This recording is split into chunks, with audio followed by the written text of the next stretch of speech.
ભગવાન બહુ દયાળુ, દાતા બહુ દયાળુ, એનું સ્મરણ કરો આ યુગની અંદર.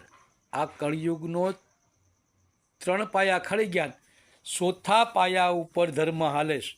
ધર્મને ટકાળવું હોય તો તમારી પ્રજાને સારું જ્ઞાન આપો, સારું શિક્ષણ આપો. અટાણે તો સારું શિક્ષણ તમે ભણતરનું આપો છો, ધર્મનું કોઈ આપતું નથી. અને હમણાં કોઈ કેમ કહે હાલો મિટિંગમાં જવું તો બધાય ભાગશે મિટિંગમાં, અને એમ કહેવાય હાલો પ્રભુના 2 નામ લેવાશ, તો કોઈ સ્મરણ નહીં કરે.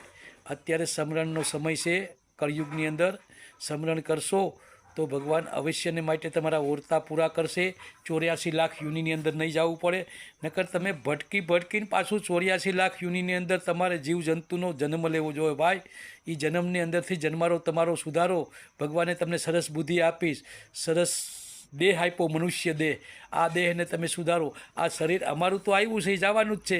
અમે સહી ત્યાં સુધી તમને કહીએ ભાઈ આ કરો, અને એમ છતાંય તમે ન કરો તો તમે જાણો ને તમારું કર્મ જાણે. બીજું તો અમારાથી કાંઈ થાય નહીં. જય શ્રી રામ.